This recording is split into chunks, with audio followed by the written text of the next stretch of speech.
Thank you, Dr. Preeti, Madam, and Department UGC and HRD Training Institute, and all present, our all available respected professor and associate professor and gurujans.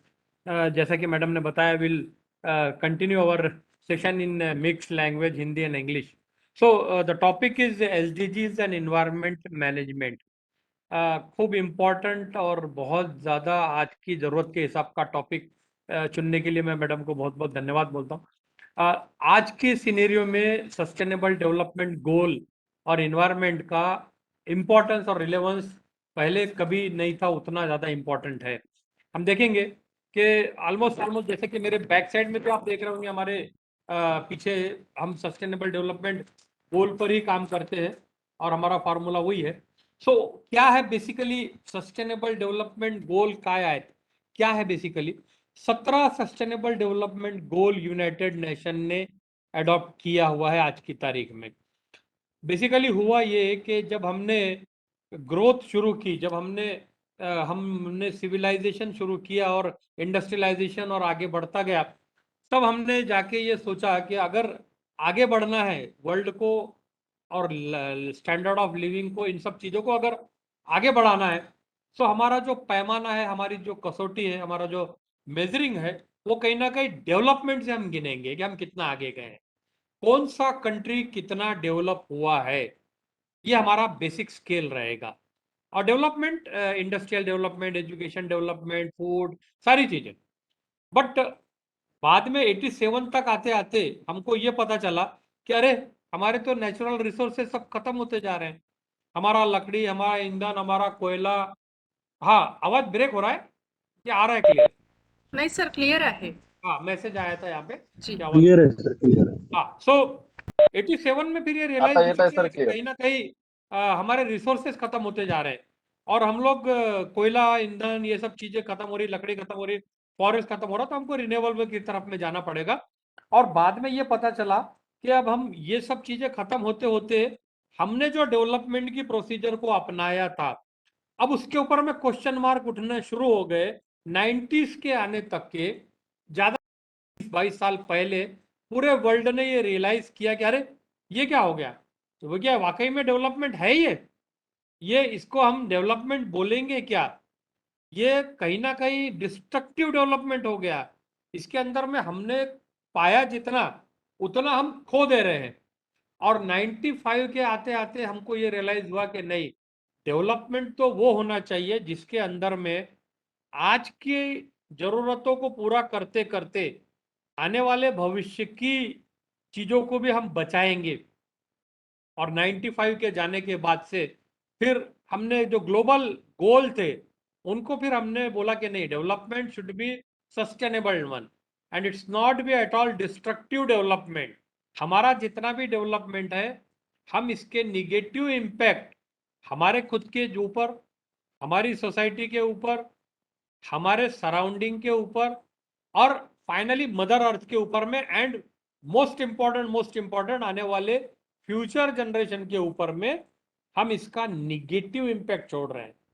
जो भी हमने formula, जो भी policy हमने development के लिए adopt की है, इसका ना हमको बेनिफिट मिल पा रहा है, ना सोसाइटी को मिल रहा है, ना कंट्री को, ना वर्ल्ड को, और आने वाले फ्यूचर को तो बहुत बड़ा प्रॉब्लम हो रहा है। तब हमने जाके इसको सस्टेनेबल डेवलपमेंट गोल में कन्वर्ट कर दिया। खाली डेवलपमेंट नहीं करेंगे, हम सस्टेनेबल डेवलपमेंट गोल करेंगे। 2015 में almost 193 country head, change leaders, environmentalist, सब एक जगह जमा हुए। इंपॉर्टेंट ये था कि 193 हेड जमा होते हैं, यूनाइटेड नेशन ने उनको ऑर्गेनाइज किया और 17 सस्टेनेबल डेवलपमेंट गोल्स को डिसाइड किया। और ये टारगेट रखा कि नहीं, अब फ्यूचर की बात आ गई है, अब हमारा डेवलपमेंट ऐसा होना चाहिए कि it should not disturb our future needs, it should not over exploited, it should not be a destructive one, it should not be a negative one. ये सारी चीजों को ध्यान में रखते हुए टारगेट लिया गया 15 साल, 2030 का, 2030। एंड एक पहला छोटा टारगेट लिया गया 2020 तक कि हम सब मिलके पहले तो सोचा कि 4 डिग्री टेम्परेचर कम करेंगे, बाद में ये हुआ कि 2 डिग्री टेम्परेचर कम करेंगे, और फाइनली फाइनली ये हुआ कि 1.5 डिग्री टेम्परेचर को हमको कम करना है इस अर्थ के। ये हमने अपने आप को प्रॉमिस किया 193 कंट्रीज ने 2015 में।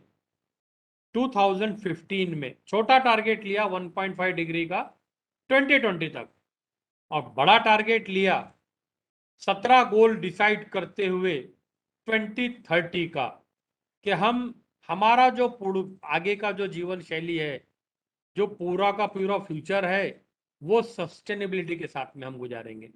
अब वो उसमें सारे सोसाइटी के सारे चीज़ों को कवर करने की कोशिश की गई, एंड थैंक्स गॉड कि उसके अंदर में भारत का बहुत बड़ा, इंडिया का बहुत बड़ा रोल रहा, क्योंकि यूनाइटेड नेशन ने बाबा साहेब अम्बेडकर की 100 जयंती पे उसको बाकायदा कुछ गोल को ये बता के लिया कि इसमें के कुछ गोल हम इंडिया से इंस्पायर होकर, डॉक्टर बाबा साहेब से इंस्पायर होके ले रहे हैं। ये हमारे लिए बहुत बड़ी प्राउड की बात थी। ये है सारे सारे के सारे 17 गोल। अब इम्पोर्टेंट ये है कि इसको आज हमको सारे के सारे नहीं समझना है, हमको इन्वायरमेंट मैनेजमेंट से रिलेटेड इनका जो कुछ सिलेक्टेड है इनको समझना, और इन्वायरमेंट पे वाकई में क्या इम्पैक्ट हो रहा है उसको देखना है। लेकिन उसके बावजूद भी ये 17 गोल को समझना बहुत ज़्यादा जरूरी है कि हम इनके थ्रू 2030 तक इसमें का हर गोल अचीव करने की प्लानिंग हमने 2017 में की थी। रिव्यू किया, बोन में रिव्यू हुआ, बाद में अभी ग्लासगो में रिसेंट रिव्यू हमारा ग्लासगो में हुआ है। पहला गोल है कि 2030 तक हम 100% हंगर को, पॉवर्टी को इरेगेट कर देंगे, गरीब कोई नहीं रहेगा, ऐसा प्लान करके चले थे, नो पॉवर्टी। दूसरा जो है वो है कि जीरो हंगर, हम भूखमरी नहीं रखेंगे, वर्ल्ड के किसी भी एरिया में हर किसी के पेट को खाना मिलेगा। और ये साथ में इसको ये भी ऐड किया गया था कि ये न्यूट्रिशन के साथ में होगा, पोषण कंप्लीट मिलेगा, प्लस एग्रीकल्चर को इसके अंदर में डेवलप किया जाएगा इस तरीके से कि भूखमरी ना हो। तीसरा गुड हेल्थ एंड वेलनेस, जबकि कोरोना नहीं आया था, जब ये सारी चीजें नहीं हुई थी, but good good health and wellness इसके अंदर में इंक्लूड किया गया था। और चौथा सारे एज ग्रुप के लिए, सबके लिए हम एक हेल्थ, तीसरा तीसरा में सब एज के ग्रुप के लिए, सबको चाहे कोई भी हो उसको एक बढ़िया हैप्पीनेस एंड हेल्थ देते रहेंगे। चौथे के अंदर में हमने क्वालिटी एजुकेशन लिया था, इक्वल एजुकेशन लिया था, एंड इसमें एजुकेशन की लिमिट हटा दी, लाइफ लॉन्ग लर्निंग, वो एजुकेशन वो अपना लेता रहेगा। पांचवें में जेंडर इक्वलिटी, इसके अंदर में स्पेशली वुमेन को एम्पावर करना और बाकी लोगों को एम्पावर करना, इसके अंदर में बहुत ज़्यादा इंपॉर्टेंट टॉपिक इसमें रखा हुआ था। क्लीन वाटर, सिक्स जो है सैनिटेशन, और सातवां जो है पानी। अभी भी हमारे पास में जो रिपोर्ट है हमारी लास्ट टाइम की वाटर रिसोर्स मिनिस्ट्री की, वो ये बताती है कि 60% से ज़्यादा इंडियंस के पास में सही क्लीन वाटर नहीं है आज की तारीख में, त्यांना साधं चांगलं पाणी मिळत नाही है। सेवंथ बहुत ज़्यादा इंपॉर्टेंट है कि उसके अंदर में हम क्लीन एंड अफोर्डेबल एनर्जी रखेंगे, हम कार्बन फुटप्रिंट निर्माण करने वाली एनर्जी नहीं रखेंगे, एंड एफोर्डेबल भी होना चाहिए एट द सेम टाइम, वो कॉस्टली अफेयर नहीं होना चाहिए। और आठवां जो रखा था वो हमने economic growth with decent work, अच्छे कामों से हम इकोनॉमिक ग्रोथ करेंगे, ना कि गलत कामों से हम ग्रोथ करेंगे। और जो नाइन्थ है उसके अंदर में इनोवेशन के ऊपर में, इंफ्रास्ट्रक्चर के ऊपर में, इंडस्ट्री के ऊपर में बहुत ज़्यादा फोकस किया था। और इक्वलिटीज हम सब में टेंथ में रखा था। And sustainable cities and communities, city कभी भी सस्टेनेबल बनाने की हमने कभी नहीं सोची थी, सिटी फैलते जा रही, अर्बन स्प्रॉल लाइक एनीथिंग, और वो उसके कारण और प्रॉब्लम होने वाला था। हमारे जितने भी सिटी थी उसके अंदर में सारी समस्याएं लोगों को प्रॉब्लम करने वाली थी, चाहे उसका ड्रेनेज सिस्टम हो, चाहे फुटफॉल हो, चाहे ट्रांसपोर्टेशन हो, चाहे सॉलिड वेस्ट हो, चाहे और भी चीजें हो। बट उसको स्मार्ट सिटी मीन्स बाद में कॉन्सेप्ट आया, बट उसके पहले सस्टेनेबल सिटी आया। और इसके अंदर में अब सबसे ज्यादा जो इम्पोर्टेंट हो गया है और हमारे काम की चीज आज हम डिस्कस करने वाले वो sustainable development goal number 13, that is climate action, immediate climate action. और हमारी यहाँ की गलतियों से, पृथ्वीवासियों की गलतियों से जो लाइफ वाटर के नीचे में थ्रेट हो रही है, नदी नालों में और सबसे ज्यादा समुद्र के अंदर में, उसके बारे में बात करेंगे। और उसके अलावा जितनी भी, क्योंकि ये पृथ्वी सिर्फ हमारे लिए नहीं है, इसके अंदर में हमारे लिए पूरक जो पूरा इकोलॉजी बनाई गई है, पूरा जो सिस्टम बनाया गया है, वो सारे के लोग हैं लाइफ ऑन लैंड। और ये चाहे उसके अंदर में बारीक कीटक हो, चाहे मधुमक्खी हो, चाहे बटरफ्लाई हो, चाहे पांडा हो, चाहे ओरांगटान हो, चाहे बड़े हो, ये सारी चीजें जो है 15 नंबर में कवर हुई थी। And peace and justice for strong institutions, peace and justice के साथ में हमारी जितनी भी इंस्टीट्यूशन है उनको स्ट्रांग बनाने के लिए, और सबसे इंपॉर्टेंट इन सबको अचीव करने के लिए पार्टिसिपेशन, पार्टनरशिप, लोगों का आपस में, पब्लिक का, गवर्नमेंट का सारे स्टेक होल्डर्स का पार्टनरशिप। और ये सारे के सारे इंटरलिंक्ड है। अगर आप जब हंगर की बात करते हैं तो कहीं ना कहीं वो इक्वलिटी से रिलेटेड है, वो पावर से रिलेटेड है, एग्रीकल्चर से रिलेटेड है। क्लीन एंड ग्रीन एनर्जी की बात करते हैं तो वो भी उससे साथ में जुड़ा हुआ है ही। सो ये बेसिकली मेनली ये 17 है, लेकिन आज हम जो बात करेंगे इन्वायरमेंट मैनेजमेंट की बात करेंगे। और इन्वायरमेंट मैनेजमेंट का और इन गोल का बहुत ज्यादा आज इंपॉर्टेंस आ गया है, सिचुएशन बहुत ज्यादा खराब हो गई है।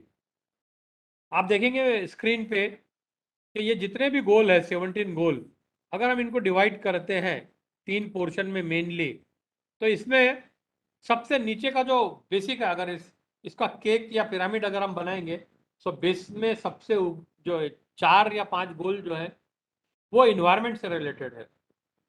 उसके बाद में उसके ऊपर में आती है सोसाइटी, सोसाइटी को किस तरीके से चलाया जाएगा, उससे रिलेटेड चीजें जितनी भी रहेगी वो है। And on top economy. So ये सारी चीजें इंटर रिलेटेड है। और अगर हमारा डेवलपमेंट है, ग्रोथ है, बिजनेस है, एजुकेशन है, सारी चीजें अगर इस तरीके से अगर हम जाते हैं, इकोलॉजिकल बैलेंस को रखते हुए सबको लेते हैं, तो ही हम सस्टेनेबल अचीव कर पाएंगे। बट ग्राउंड में सबसे नीचे का जो इम्पोर्टेंट जो फाउंडेशन है वो इन्वायरमेंट है। पहले उल्टा हुआ करता था, पहले हम इकोनॉमी को सोचते थे, सबसे इंपॉर्टेंट पैसा है, सबसे इंपॉर्टेंट डेवलपमेंट है, इंडस्ट्रियलाइजेशन है, कमर्शियलाइजेशन है, कंज्यूमरिज्म है, ये सारी चीजों को हमने बहुत इंपॉर्टेंट दिया था। और सोसाइटी को उतना इंपॉर्टेंट नहीं था, स्टेक होल्डर्स को। और इन्वायरमेंट तो एक फैशन था, और आज भी बहुत जगह फैशन ही है, उसको आज भी सीरियसली लिया नहीं जाता है। सो इसके बाद में अगर हम देखेंगे,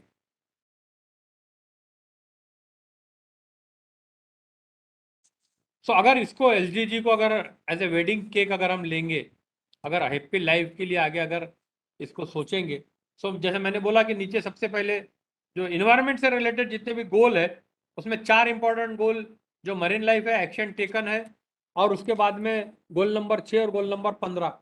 एंड सोसाइटी के लिए 8 गोल है, इकोनॉमी के लिए 4 गोल है, और सबसे ऊपर इन सबको कोऑर्डिनेशन के साथ में काम करने के लिए गोल नंबर 17 है। जब तक के हम ये सारी चीजों को एक दूसरे के साथ में मिला के काम नहीं करते, और सबसे इम्पोर्टेंट अगर इन्वायरमेंट के साथ में अगर नहीं करते, तो सोसाइटी के ये बाकी के गोल हम अचीव नहीं कर पाते। एंड इकोनॉमिक डेवलपमेंट हमारे लिए बहुत बड़ा प्रॉब्लम हो गया है, होने वाला है। इसलिए इन्होंने जो वेडिंग केक जो बनाया है एसडीजी का, वो केक में या पिरामिड के टॉप में इकोनॉमी को डेफिनेटली रखा है, बट डिपेंड करता है सोसाइटी के 8 फैक्टर के ऊपर में, 8 गोल के ऊपर में। एंड वो डिपेंड करता है नीचे में इन्वायरमेंट के 4 टॉपिक पे। अब हम हमारा टॉपिक जो है इन्वायरमेंट मैनेजमेंट, हम उससे रिलेटेड बात करेंगे। इसलिए हम यहाँ पे जेंडर इक्वलिटी और जो सोशल एस्पेक्ट्स हैं, हम उनकी बात अभी नहीं करेंगे। अब इन्वायरमेंट में एक्चुअल में क्या हो रहा है, इन्वायरमेंट के साथ में क्या प्रॉब्लम हो गया है, वो अगर देखना चाहें आप, तो अगर इस केक को या इस लाइफ को अगर सही करना है, इस पृथ्वी की लाइफ को एक हैप्पी मैरिज लाइफ की तरह अगर जीना है, निसर्ग के साथ में तालमेल मिला के, तो इस केक में इन्वायरमेंट सबसे नीचे, सोसाइटी बीच में, इकोनॉमी। अगर इन्वायरमेंट क्रैक है, फाउंडेशन क्रैक है, तो पूरा का पूरा सिस्टम कोलैप्स होने वाला है। और ये कैसे हो रहा है मैं आगे आपको बताने की कोशिश करूंगा। कि किस तरीके से आज हमारी क्या परिस्थिति है, और वो हमारी सोसाइटी के लिए और इकोनॉमी के लिए एंड फ्यूचर के लिए और इस पृथ्वी पे आज हमारा रहना और आने वाली नस्लों के लिए, फ्यूचर जनरेशन के लिए कितना मुश्किल काम है. So this is the, for as far as environment is related, this is a wake up call, and is now it's a time to act and no time to talk. अब हाँ, वो समय गया, वो पीरियड गया कि हम सिर्फ बातें करते थे, इसके ऊपर में सिर्फ डिस्कशन होता था, इसके ऊपर में सिर्फ एनालिसिस होती थी. आज की घड़ी में हमको एक्शन लेना बहुत ज़्यादा जरूरी हो गया है. और ये क्यों हो गया है, क्या कारण है? अभी आप पिछले कुछ दिनों से आप देख रहे होंगे, आपने फील किया होगा और आज भी फील किया होगा. आय डोंट नो की आप महाराष्ट्र में कहाँ कुठून कुठून आपण सगळे लोक बसून कुठून ऐकत आहात, पण मला जसं सांगण्यात आलं की जवळपास आपल्या जवळचे महाराष्ट्रीयन जास्त आहे आणि हिंदी पण आहे. सो हम महाराष्ट्र में आज की तारीख में और इंडिया में और पाकिस्तान में दो कंट्री जो है ऊपर से नीचे तक के, top to bottom, north to south, इस बार पूरा का पूरा कंट्री हीट वेव ऑब्जर्व कर रहा है फरवरी के एंड से, और अभी तक कर रहा है. जिस जून में, आज हम 8 तारीख को जून में बैठे हैं, जिस जून में बारिश आ जाना चाहिए था, टेम्परेचर ड्रॉप हो जाना चाहिए था, अभी तक नहीं आया है. यह हीट वेव कभी नहोती, ऐसी हीट वेव कभी नहीं थी. ऐसी हीट वेव पूरा का पूरा कंट्री और पाकिस्तान ऑब्जर्व कर रहा है, फील कर रहा है. ठीक है, मई महीने में 48 डिग्री टेम्परेचर जाता था, नागपुर विदर्भ बहुत ज़्यादा तपता था, लेकिन इस बार ऐसा नहीं हुआ. इस बार गुड़गांव, हरियाणा, इवन हमारा ऊपर का जो हिमालय वाला जो पोर्शन है, उत्तराखंड है, पूरा का पूरा डिस्टर्ब है. 122 साल का रिकॉर्ड पहली बार टूटा है. 122 ईयर्स का रिकॉर्ड मार्च में टूटा है, मई में नहीं टूटा है. 122 ईयर में इतना गर्मी पूरे भारत का, विदर्भ या नागपुर का नहीं, पूरे इंडिया का पहली बार 122 ईयर में टूटा है, फर्स्ट टाइम. और अप्रैल का 57 ईयर का रिकॉर्ड टूटा है, 57 साल का रिकॉर्ड टूटा है. चंद्रपुर तो खैर वर्ल्ड का सेकंड और थर्ड हॉटेस्ट सिटी रहा है. अभी अप्रैल महीने में, मई महीने में जाता था चंद्रपुर, बट अप्रैल महीने में टेम्परेचर क्रॉस किया है. और अगर हम ब्रीफली अगर डिटेल एनालिसिस अगर करेंगे, so not only Chandrapur, Gurgaon, Delhi, one can't imagine कि दिल्ली 48 डिग्री जा सकता है. दिल्ली 48 गया, गुड़गांव 49 डिग्री गया. कभी सोचा नहीं था, ना भूतो ना भविष्य थी. ऐसा हुआ है और हो रहा है अभी भी. अप्रैल में बहुत सारी जगहों पे 42 डिग्री, 43 डिग्री क्रॉस हो चुका था, जो कि मई में आता था. कई बार तो ऐसा लगा कि हमने मार्च से डायरेक्ट मई में जंप मार लिए, डायरेक्ट हम लोग आगे चले गए. और इसमें जो सबसे ज्यादा जो सीवियरली हिट हुआ, नॉर्थ हुआ है हमारा. हमको तो आदत है सेंट्रल इंडिया को, साउथ का, लेकिन नॉर्थ बहुत ज्यादा बुरी तरीके से डिस्टर्ब हुआ है. और ये बहुत बुरी साइन है, क्योंकि नॉर्थ पूरा बर्फीला और वाटर सोर्स है हमारा. और इसमें सबसे जो बड़ी बात है, वेस्टर्न डिस्टर्बेंस, वो मिस किया है हमने. फॉरेस्ट में सिर्फ 3 तारीख से 11 तारीख तक अप्रैल महीने में 8 दिन के अंदर, अप्रैल 2022, 1000 यानी 1141 बड़ी घटनाएं फॉरेस्ट फायर की हुई है. जंगल में आग लगने की 1141 घटनाएं इसी अप्रैल में हुई है. महाराष्ट्र में अकेले 257 घटनाएं हुई है. महाराष्ट्र में फॉरेस्ट में आग लगी, किले में आग लगी, हर जगह आग लगी है, और अभी भी शुरू है. और ये आग ह्यूमन एरर से कम लगी है. कोई बाई चांस बीड़ी सिगरेट अगर किसी ने जला के फेंक दिया, that is different thing, by chance, लेकिन वो 1 या 2 केसेस होते हैं. जब मॉइस्चर कम हो जाता है, हीट कंटेंट बढ़ जाता है सॉइल का, उसके ऊपर का जो स्ट्रॉ है, उसके ऊपर की जो जमीन है, वो बारीक सा स्ट्रॉ, बारीक सा घास का तिनका, सूरज के प्रकाश की कंटिन्यूसली, जिस तरीके से हम बचपन में भिंगे से लाइट डालते, कागज जलाते थे, वो प्रक्रिया जो होती है, उससे बारीक सी चिंगारी निकलती है और हवा से फिर वो पूरी जंगल में आग लग जाती है। और भी कई कारण होते हैं, बट अगेन टेम्परेचर ही उसके लिए मेन प्रॉब्लम है। अगर मॉइस्चर होता, जमीन में नमी होती तो आग फैलती नहीं। सो ये पहली बार ऐसा हुआ है कई सालों के बाद में कि ये पहले आ गई और प्रोलॉन्ग कर रही है और पूरे इंडिया में आई है। पहले सिलेक्टेड एरिया में आती थी, अप्रैल मई में आती थी। इस बार फरवरी एंड से मार्च में आ गई है, बिफोर आई है और आगे गई। अब ये हीट वेव है क्या और क्यों आ रही है, ये जानना बहुत ज़्यादा जरूरी है हमारे लिए। जब 5 डिग्री टेम्परेचर बढ़ जाता है कहीं का, एवरेज में तो हीट वेव कहलाती है। 45 को क्रॉस कर जाता है तो हीट वेव होती है। और 45 को क्रॉस अगर कुछ हफ्तों से ज्यादा रहता है तो सीवियर हीट वेव है। और ये इंडिकेशन घातक इसलिए है, ये सारा का सारा प्रोलॉन्ग होना इसका या बड़ा होना इसलिए ज्यादा चिंता कारणजनक है क्योंकि ये शो करता है कि अगली बार जब हीट आएगी तो उसकी प्रोबेबिलिटी 30 टाइम्स बढ़ गई है, 30 गुना। 30% नहीं, 30 पटीनं वाढलेली आहे। प्रोबेबिलिटी 30 गुना ज्यादा बढ़ गई है कि अगली बार और सीवियर खतरनाक होगी। ये इंडिकेशन हमको आज मिल गया है। इसके इंडिकेशन हमको पहले मिले थे, ये सारी चीजों के इंडिकेशन हमको पहले मिले थे, हमने उन पर दुर्लक्ष्य किया, ध्यान नहीं दिया। अब ये मिल रहा है, इसके ऊपर ध्यान देना बहुत ज्यादा जरूरी है, इसलिए सेशन बहुत इंपॉर्टेंट है। वेस्टर्न डिस्टर्बेंस आता था हमारे पास में और वो मार्च में नॉर्थ ऊपर के एरिया में छोटे छोटे फुहारे आती थी बारिश की, छोटे छोटे पानी की बारिश की बूंदे आती थी, कुछ जगह स्नो गिरता था और इसके कारण टेम्परेचर मॉडरेट रहता था, वो हीटवेव को बढ़ने नहीं देता था।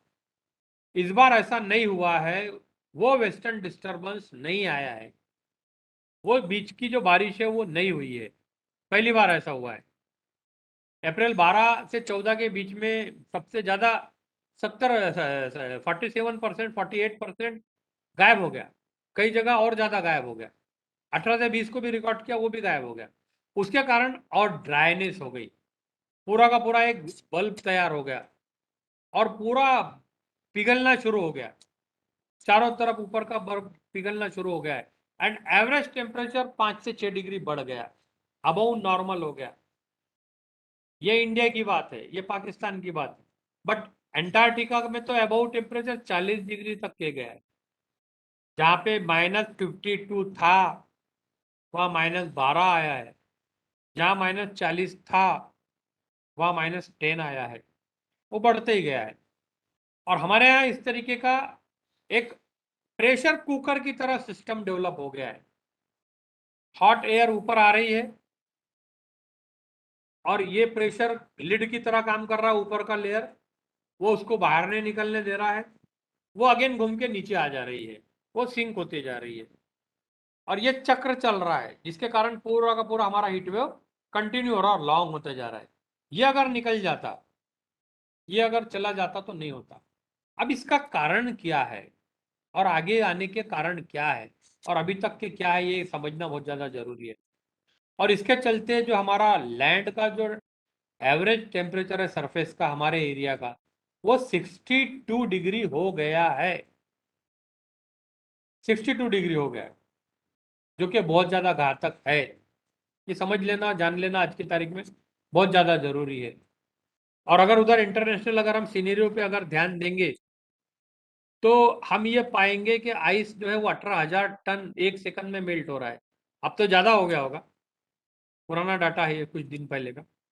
1 सेकंड में 18,000 टन बर्फ पिघल रहा है। ऑलमोस्ट ऑलमोस्ट 160 गीगा टन एक साल में बर्फ वितरता है, पिघल रहा है। 1 गीगा टन में 6 lakh Olympic size swimming pool बनते हैं। इतना पानी, बर्फ तेजी से समुद्र के ऊपर में आता जा रहा है, तेजी से। हम लोग आज शाम तक सोएंगे तब तक के टनों, लाख टन बर्फ पिघल चुका होगा और समुद्र की पातड़ी, समुद्र का लेवल बढ़ चुका होगा। और इस समुद्र के लेवल के ऊपर में भी 80% समुद्र से ज्यादा का जो सरफेस है वो अगेन हीट वेव में है।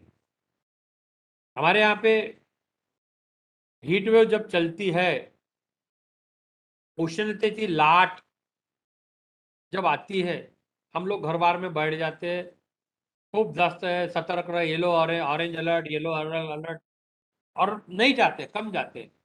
ये लैंड के ऊपर में, बट पानी के ऊपर में भी जब ये हीट वेव आना चालू हो जाएगी तो क्या होगा, और आ गई है। हमारा मेजॉरिटी पोर्शन समुद्र से ढका हुआ है, और समुद्र का 80% हीट से ढका हुआ है, हीट वेव के ऊपर में आ गया, और उथल पुथल मच रही है पूरे समुद्र में। और ये देखिए इस तरीके से पूरे, अभी ये 2020 का 21 में और ज्यादा बढ़ गया है, क्योंकि 21 और 22 में और बड़े फैक्टर आ गए जो हम आगे डिस्कस करेंगे। पोर्शन दिखाई दे रहा है ये समुद्र का, ये खतरनाक टेम्परेचर इसका बढ़ गया है, हीट वेव में आ गया है ये, और जिसके कारण ये जो आप देख रहे हैं पूरे एरोज वेव्स, ये डिस्टरबेंसेस क्रिएट कर रहे हैं, कहीं पे हीट वेव, कहीं पे स्नोफॉल, कहीं पे रेनफॉल। हमारे यहाँ तीन चीजें हुई, नॉर्थ ईस्ट में पानी आया, असम अभी भी खतरनाक बाढ़ आई थी असम में भी, इधर ह्यूमिडिटी बहुत बढ़ गई थी वेस्टर्न तरफ, और बीच वाले और नॉर्थ वाले में टेम्परेचर बहुत बढ़ गया था। एक ही कंट्री में तीन जगह तीन संकट अलग अलग अलग अलग आ रहे थे हमारे पास में। और आप इसमें अच्छी तरीके से देखते हैं, ये पूरी चीजें मान्सून को डिस्टर्ब कर रही है। मान्सून धडकला, केरळात दाखल झाला, वगैरह वगैरह, कुठं आहे मग, दाखल झाला तो कुठे गेला? अभी ये सब हम प्रेडिक्ट नहीं कर पा रहे चीजों को, इन्हीं पूरे चक्र में। और डे बाय डे समुद्र का लेवल बढ़ता जा रहा है, जितने भी किनारे की सिटी है वो थ्रेट में है, बड़े बड़े मेगा सिटी जो है वो डूबने के कगार में है। भगवान ना करे, देव ना करो, पर ये हो रहा है, और बॉम्बे, कलकत्ता, ढाका, ये कुछ सालों में डूबने की कगार पे है। न्यूजीलैंड में ऑलरेडी मिनिस्ट्री बन चुकी है, छोटे छोटे आइसलैंड ऑलरेडी अपील कर चुके पानी में जाके कि देखो हम तो डूब रहे हैं, हमारे लिए कुछ करो। और साथ में ये पूरी लाइफ, पूरी इकोलॉजी डिस्टर्ब होती जा रही है, कोरल लीचिंग है, इनके ब्रीडिंग ग्राउंड है, और प्लास्टिक का जो पॉल्यूशन है हमारा, वो अगेन, जो हमारा एक सस्टेनेबल डेवलपमेंट गोल था मरीन लाइफ वाला, वो यहाँ पे पूरा का पूरा डिस्टर्ब हो जाता है। मैं जितनी बातें बता रहा हूँ सब में एसडीजी तो हर्ट हो ही रहा है, अचीव हो ही नहीं पा रहा है, और ये अवेट कर रहा है आने वाला तूफान हमारे लिए आगे 2022 में। इसके पहले हमने देखा कैटरीना, देखा बड़े बड़े हुर्रिकेन, बड़े बड़े स्टॉर्म देखे हमने, और अब ये आएंगे। ये डेंजर इसलिए है क्योंकि कम समय में 50-55 इंच पानी एक जगह पे गिरता है, और विंड वेलोसिटी बहुत तेज होती है। अभी हमने लास्ट वीक में विटनेस किया, शायद ही कोई गली ऐसी होगी नागपुर में जहां पेड़ नहीं गिरा, खतरनाक नुकसान हुआ है।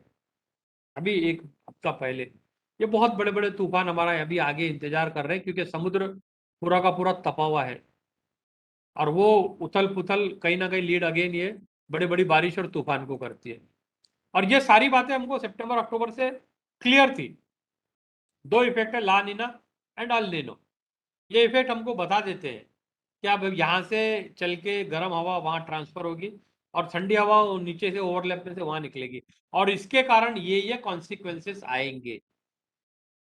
बट अनफॉर्चुनेटली हमारे सिस्टम, हमारी मशीनरीज, हमारे पॉलिसी मेकर्स जितना इन चीजों पे ध्यान देना चाहिए नहीं दे पाते। हमारी पब्लिक, हमारी सिविल सोसाइटीज और हमारा पढ़ा लिखा ग्रुप नहीं कर पाता, और आज हम ये सारे नतीजे भुगतते जा रहे हैं। और आने वाला भगवान ना करे, लेकिन ये इन दृश्यों के लिए हमको तैयार रहना है। जून के बाद से जुलाई, अगस्त, सितंबर में हम भूल गए, केरला भूल गए हम लोग, सातारा सांगली भूल गए, आंध्रा भूल गए, अभी जस्ट रिसेंटली आसाम, ये भी भूल जाएंगे। पानी नहीं था पीने के लिए, अभी 3 महीने 4 महीने चारों तरफ पानी पानी हो जाएगा, और उसके बाद में नॉर्मल लाइफ में फिर हम भूल जाएंगे आगे। हमको जानना बहुत ज्यादा जरूरी है, समझना बहुत ज्यादा जरूरी है। ये पूरा का पूरा कॉमन दृश्य, अभी इसके लिए हमको तैयार रहना है। हो सकता है कुछ एरिया में आएगा, कुछ एरिया में कम आएगा, लेकिन आना तो है ही। और ऐसा नहीं कि खाली बारिश आएगी, ऐसा नहीं कि खाली ये सब तूफान आएंगे, सूखा भी। कैलिफोर्निया और बहुत सारे ऐसे एरिया है जहाँ पे रेगिस्तान कन्वर्ट होता जा रहा है। बहादुरगढ़ तक के पूरा राजस्थान रेगिस्तान आ गया है, दिल्ली के कई एरिया तक के आ गया है, मथुरा के कई गांव में आ चुका है, सूखा पड़ भी रहा है कई जगह पे, और ये ग्रिम होता जा रहा है सिचुएशन। और अभी भी आज की तारीख में भी 2020 में बहुत ज्यादा घटनाएं हुई थी, 21 में हुई, और अभी 22 में भी हो रही है। अकेले 2020 में एक ही जंगल में 79,000 वाइल्ड फायर की घटना थी, 11 मिलियन एकड़ चला गया, 5,500 तो पांडा मरे, छोटा सा जो प्राणी है जल गया पूरा का पूरा पांडा। पूरा इकोलॉजिकल डिस्टर्बेंस हुआ है ग्लोबल वार्मिंग के कारण, ये क्लाइमेट चेंज के कारण। और 1 साल हो रहा है अभी, पूरा 1 साल नहीं हुआ है, आप गूगल करके चेक करना। लास वेगास, जहाँ पे लोग छुट्टी मनाने जाते हैं, ठंडी हवा का ठिकाना है, वहां पे हीट वेव के कारण एक हफ्ते में 600 लोग मरे। अचानक टेम्परेचर में 50 डिग्री तक के चला गया, बर्दाश्त नहीं कर पाए, सन स्ट्रोक हो गया, स्ट्रेस आया, और उस स्ट्रेस के चक्कर कूलिंग टावर लगाए गए, बहुत सारी उपाय योजना की गई, बट फेल नहीं हो पाया। 1 साल पहले आप गूगल करके चेक करना, लास वेगास और कनाडा में क्या हुआ कोस्टल एरिया में। एक्सट्रीम वेदर कंडीशन के लिए किसी भी वर्ल्ड के किसी भी कॉर्नर पे, किसी भी जगह पे हमको तैयार रहना है, कभी भी कुछ भी हो सकता है। हम लोग भूल गए चमोली की घटना, एक ग्लेशियर बस्ट हुआ था, और नंदा देवी ग्लेशियर था वो, नीचे एनटीपीसी का थर्मल पावर स्टेशन था, 150 लोग आज भी लापता है, पूरा का पूरा बह के चला गया। अचानक एक वाटर बम के जैसा बम ब्लास्ट हुआ पानी का, और ऊपर से पूरा पूरा आ गया अचानक, जो नहीं जानते थे, पता ही नहीं था कैसा होगा, और सब बहा के लेके चला गया। और ऐसे पानी के बड़े बड़े पिघले हुए ग्लेशियर, वाटर बम 700 के ऊपर में हमारा इंतजार कर रहे हैं। ये जो पूरा का पूरा एरिया है हिमालय, इसको हम ये समझते हैं हिमालय को कि ये सिर्फ हमारा प्रहरी है और गंगा जमुना यहाँ से निकलती है, ये हमारे नॉलेज में। लेकिन ये पूरा का पूरा बेल्ट, हिंदू कुश, ये हिमालय रेंज, वर्ल्ड की 1/5 पॉपुलेशन का पेट भरता है, पानी यहीं से मिलता है, एग्रीकल्चर को और पीने को और हर चीज को। 18 बड़ी नदियां यहीं से है। इस साइड में भारत है, लेकिन उस साइड में अफगानिस्तान इसी पर डिपेंड है, पाकिस्तान इसी पर डिपेंड है, बांग्लादेश इसी पर डिपेंड है, नेपाल पूरा इसी पे डिपेंड है, बर्मा पूरा इसी पे डिपेंडेंट है, भूटान इसी के ऊपर में डिपेंडेंट है। ये पूरे के पूरे प्लेनेट का पल्स है, पल्स। सबसे ज्यादा बड़ी पॉपुलेशन यहीं पर है, एंड एशिया का वाटर टावर है। अब इस पूरे बेल्ट में टेम्परेचर राइज के कारण बड़े बड़े ग्लेशियर पानी में कन्वर्ट होते जा रहे हैं, और फिर वो बस्ट आउट होके या पिघल के नदियों में बाढ़ के सिचुएशन क्रिएट होते जा रही है। गंगोत्री, गंगा का जो उगम स्थान है, वो शिफ्ट हो गया है, आगे की तरफ चले गया ग्लेशियर पिघलने के कारण। अब जब ये पूरा का पूरा एरिया, रिवर बेसिस जब फ्लडेड हो जाएगा, अब बाद में धीरे धीरे धीरे धीरे पानी कम होगा, क्योंकि वाटर टावर में ऊपर बर्फ जब नहीं रहेगी तो नीचे की नदियों में पानी नहीं आएगा, और पानी अगर नहीं रहा तो फिर आगे चल के खेती, उपजीविका, सारे इश्यूज आने वाले, और ये सब माइग्रेट करेंगे इधर उधर, और फिर सेंट्रल इंडिया और साउथ इंडिया भी इनकी मजबूरी आना पड़ेगा। ये सिचुएशन है आज की तारीख में, और ये पूरा का पूरा चक्र चल रहा है। It's a vicious cycle with highest negative impact. So मेरा एक प्रश्न था आपसे कि ये सारी चीजें जो हो रही है, इसके लिए कौन जिम्मेदार है, किसको ब्लेम करना चाहिए, याला जवाबदार कोण, प्लीज। तर आम्हीच आहे. पण आपण काय करत आहोत सर? हम पानी को बचत कर रहे सर, यानी ज्यादा वेस्ट नहीं जाने देते घर में. हा, पण आपलं म्हणजे आपण अशी कोणती वस्तू करत आहोत, हम ऐसी कौन सी गलती कर रहे हैं जिसके कारण ये हो रहा है सब। झाडांची तोड करत आहोत सर आपण. हम्म प्रगतीच्या नावाखाली वातावरणाचा समतोल बिघडवत आहोत सर आपण. यस सर, विकासाच्या नावाखाली वातावरणाने प्रदूषित करत आहोत सर आपण सर्व. अगदी बरोबर आहे. म्हणजे आणि हे पुढं सर, हा बोला सर, बोला. ते सिमेंट रोड वगैरे त्याचा पण इफेक्ट होत आहे का? हो, सिमेंट रोड पण त्याचा पार्ट आहे सर, बिलकुल पार्ट आहे. हो. ह्या सगळ्या गोष्टी आहे सर, पण ऍक्च्युअली तरी सुद्धा आपल्याला स्पेसिफिकली रूट कॉज शोधावं लागेल. अगदी म्हणजे त्या पिन पॉइंटला पकडावं लागेल.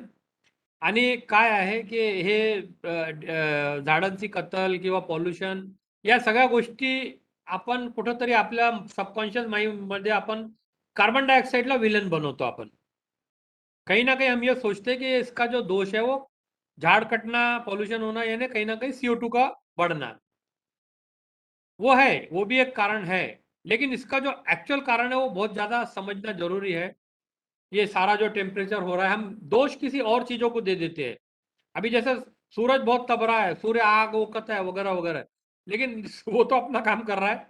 हमारे गलती कहाँ पे होती है? सबसे ज्यादा जो इसका जो विलन है वो आपके स्क्रीन पर है।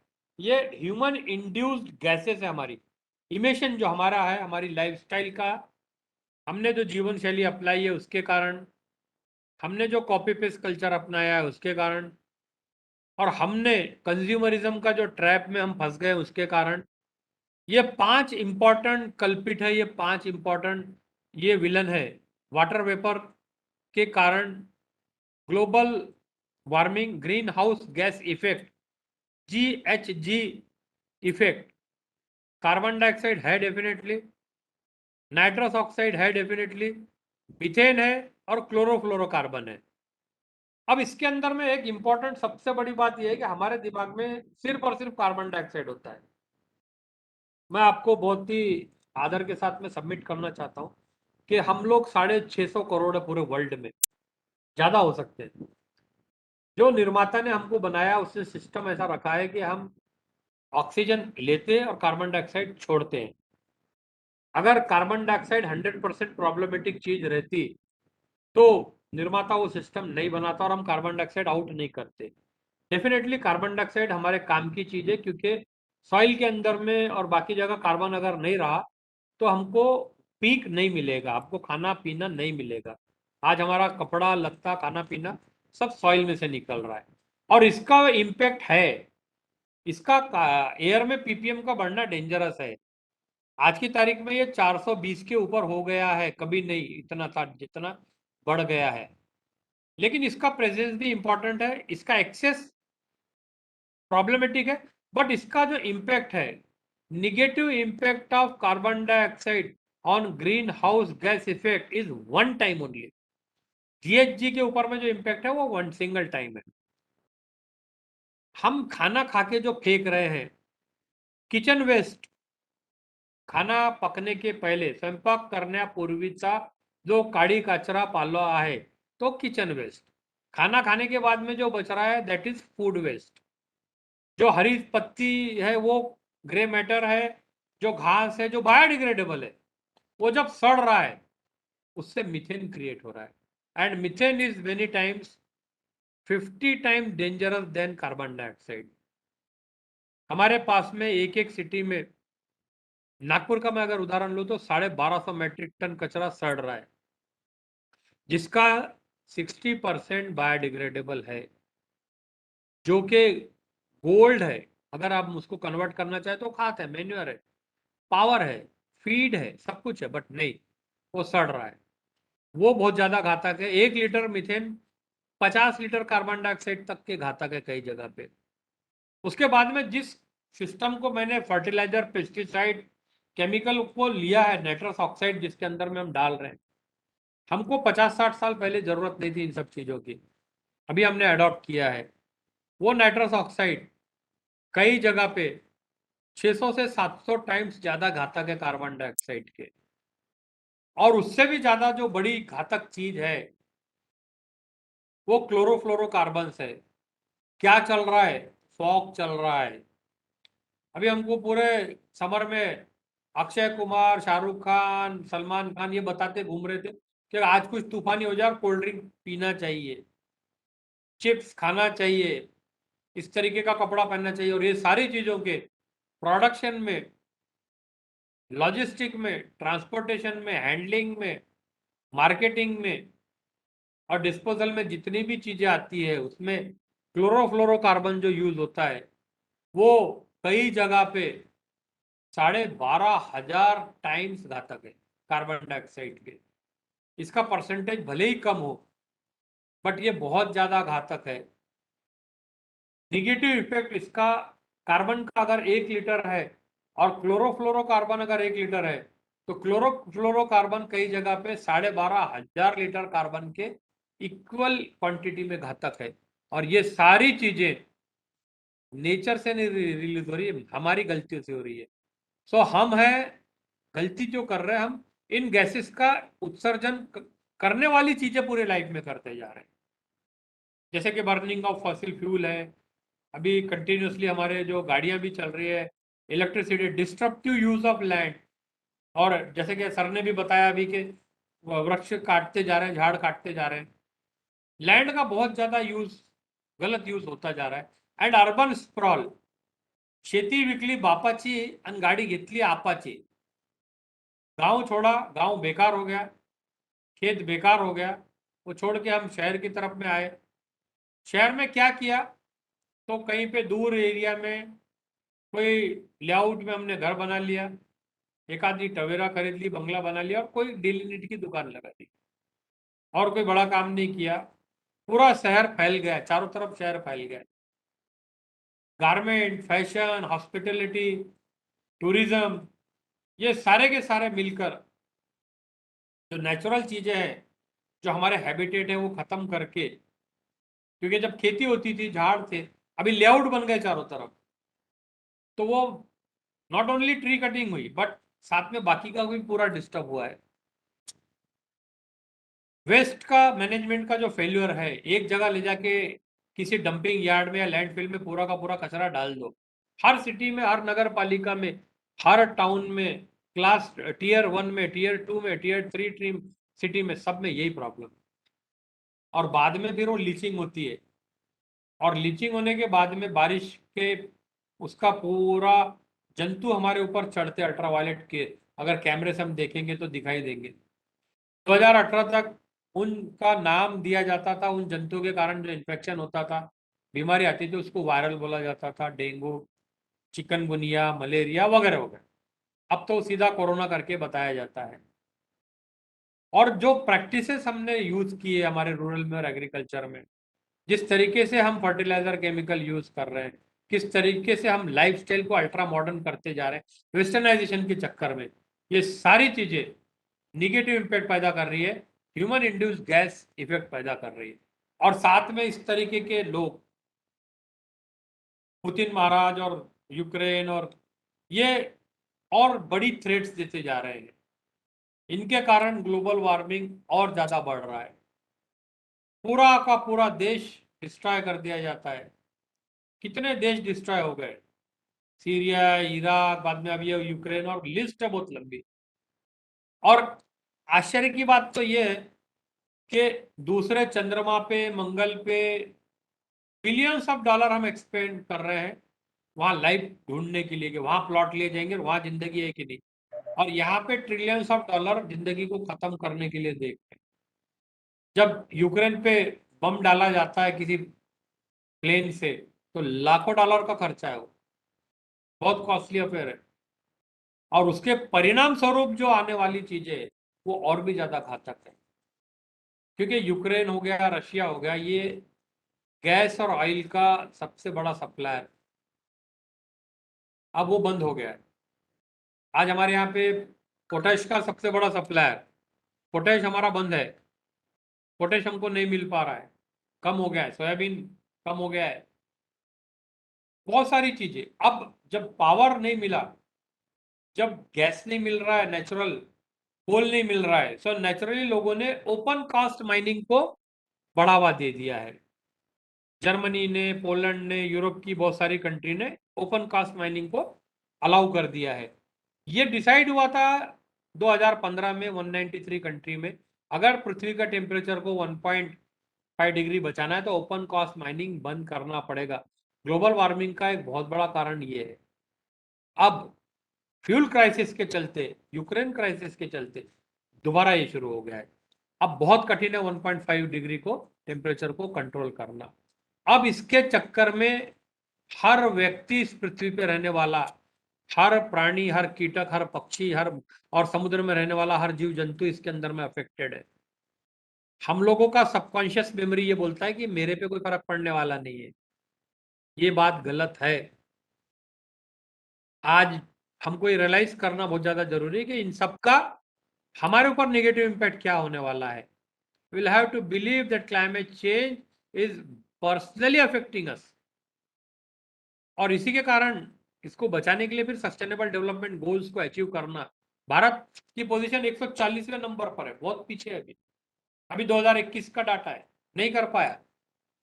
कोई भी गोल हम लोग 17 गोल अगर आप डिसाइड करेंगे, देखेंगे, एनालिसिस करेंगे, नहीं कर पाए। सो ये हमको आज के सेशंस का जो इम्पोर्टेंट टॉपिक था वो ये था कि हमको इसको रियलाइज करना है। हमारे स्टूडेंट्स को, हमारे बच्चों को, हमारे पेरेंट्स को, हमारे सोसाइटी को ये बताना है कि अब ये सारी चीजें हमारे ऊपर अब डायरेक्ट आ गई है और आने वाले नस्लों के ऊपर भी है, जनरेशंस के ऊपर में है। ब्लड के अंदर प्लास्टिक आ चुका है, बर्थ डिफेक्ट हो रहे हैं। अभी बहुत सारे हमारे यंगस्टर हैं, या हमारे जो अभी जैसे मैंने सुना कि बहुत सारे हमारे प्रोफेसर लोग हैं, अभी टीचर है, तो कहीं ना कहीं हम लोग दिन रात मेहनत करके कोई नौकरी में, कोई बिजनेस में जो पैसा कमा रहा है, वो आने वाले नस्लों के फ्यूचर के लिए हम बहुत कुछ सोच रहे हैं। हम उनके लिए मकान ले रहे हैं, हम उनके लिए खेती ले रहे हैं, हम उनको नीट या JEE या कोटा फैक्ट्री में डाल रहे हैं।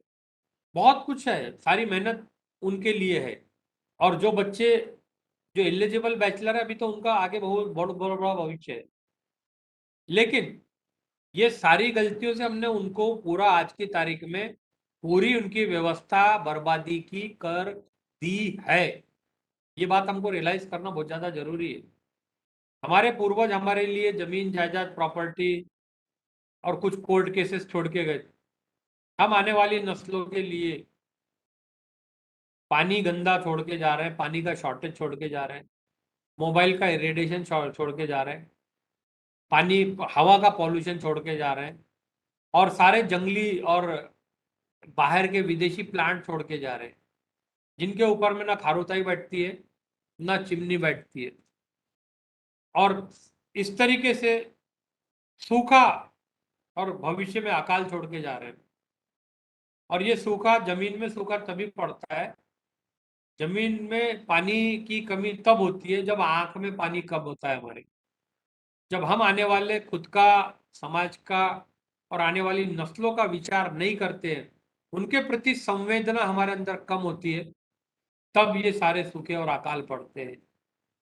और ये लोग जिनका कोई दोष नहीं है, जो बेचारे जानते भी नहीं की कशामुळे मूग खतम झाली, उडीद खतम झाला, संतरा 1.5 लाख संतरा काढ़ा लागला विदर्भात, फाइटोफायरा क्यों आ रहा है, इनको मालूम भी नहीं। हम पढ़े लिखे और जो वेल ऑफ है उनको ही नहीं मालूम। आज पिछले 2-3 साल से मूंग उड़ीद का पूरा पीक वायरस खा गया है। प्याज के साथ में बहुत बुरी हालत है, ग्रेप्स का हालत है। इस बार आम का बाहर सबसे अच्छा आया था फ्लावरिंग, बट ये जो हीट स्ट्रेस बढ़ा, इसके कारण छोटी छोटी आम की कैरी गिर गई, और आम अभी 50% आम गायब है मार्केट से, है ही नहीं। इनको पता ही नहीं कि क्या प्रॉब्लम हो रहा है। हमको इनका सॉल्यूशन का पार्ट बनना पड़ेगा। और हमको, क्योंकि एक एक शिक्षक, एक गुरुजन के पीछे कम से कम 2-3 हजार लोग होते हैं, जिनका माइंड सेट वो बदल सकता है। सोसाइटी के आर्किटेक्ट है आप। डॉक्टर, इंजीनियर एक लिमिटेड काम करता है, बट गुरुजन बहुत बड़ा काम कर सकता है, और कर रहे हैं गुरुजन, और करना चाहिए। और जब आग लगी है पूरी बस्ती में, तो बताना चाहिए कि आग ये लगी है और इससे बचने के कारण क्या है। और ये मैसेज सोसाइटी को, खुद को और पेरेंट्स को देना बहुत ज्यादा जरूरी कि अर्थ का अगर हमने आज कुछ नहीं किया, तो अनर्थ अटल है, पक्का है, होना ही होना है। अब ये कैसे होगा? तो सबसे पहले हमको इन्वायरमेंटली लिटरेट लोगों को तैयार करना है। सिर्फ लिटरेट पढ़ा लिखा आज के तारीख में नहीं है काम का। हमको आज की दुनिया किधर जा रही है, क्यों ये ग्लोबल वार्मिंग हो रही है, हीट वेव के कारण क्या है, इससे बचा कैसे जा सकता है, भविष्य को कैसे संभाला जा सकता है, क्योंकि ये बहुत बड़ा साइन है। अगर इसी तरीके से टेम्परेचर बढ़ता रहा, कुछ कंट्री में 52 53 हो गया है, गाड़ियों का प्लास्टिक जलना चालू हो गया है। अभी अगर हमारे 52 53 होगा तो कूलर वूलर भी सब फेल होने वाले हैं। और अगर रात का टेम्परेचर, दिन का टेम्परेचर एवरेज में अगर 1-1.5 डिग्री बढ़ गया, अगर इमेजिन करना कि अगर हमने 1.5 डिग्री टेम्परेचर रात में हमने फील किया बढ़ गया, और जो गेहूं है, गेहूं हार्ड है, उसका अगर 1 फुट हाइट बढ़ गई तो उसकी बाली छोटी लगेगी।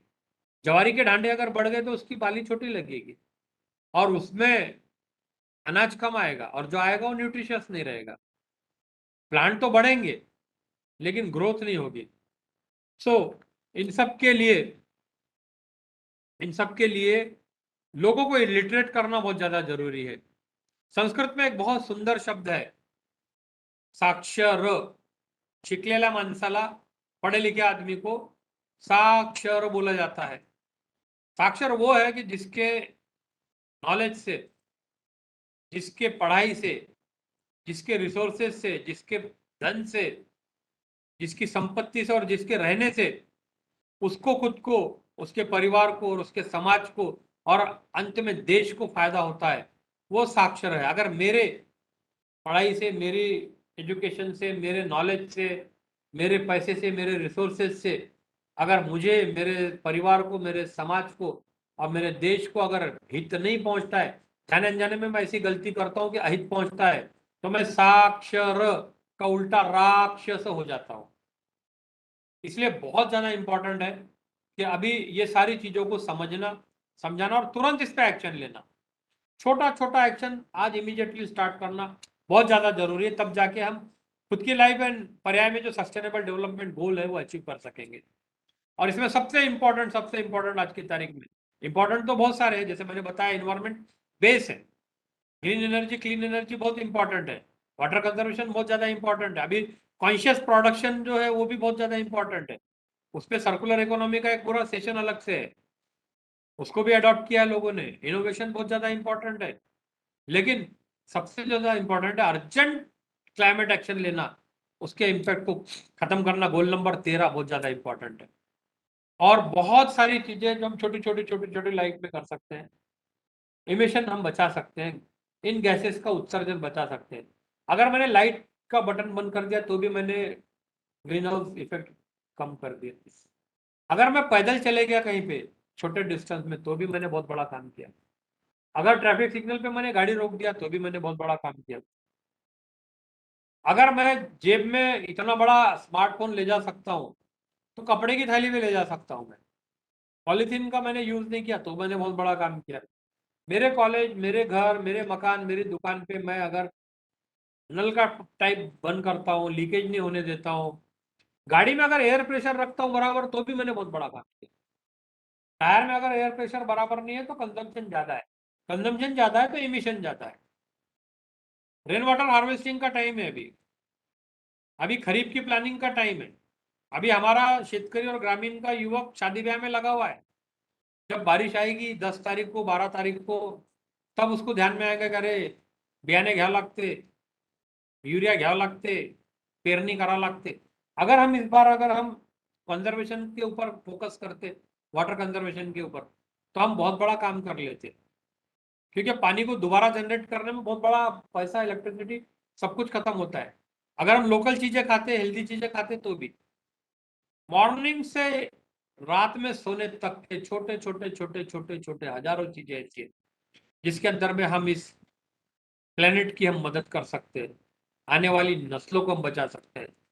मैं आपके लिए एक स्लाइड ब्लैंक रख रहा हूं कि आज आप सोचिएगा, आप ऑलरेडी करते हैं, बट आज आप सोचिए कि मैं क्या 15-20 चीजें मेरी लाइफ में, मेरे डे टू डे एक्टिविटी में मैं ऐसी कर सकता हूँ, चेंजेस मैं कुछ ला सकता हूँ और मैं लाने लगाऊंगा। मैं मेरे कॉलेज के बच्चों से मैं ये सारी चीजें आपण सेशन घेऊ, आपण प्रोग्राम घेऊ, रेगुलर काहीतरी न करता काहीतरी त्याच्यातून अचीव करण्यासाठी घेऊ, ये कर सकते हैं। और ये सब चीजें हमको बाहर से सीखने की जरूरत नहीं है।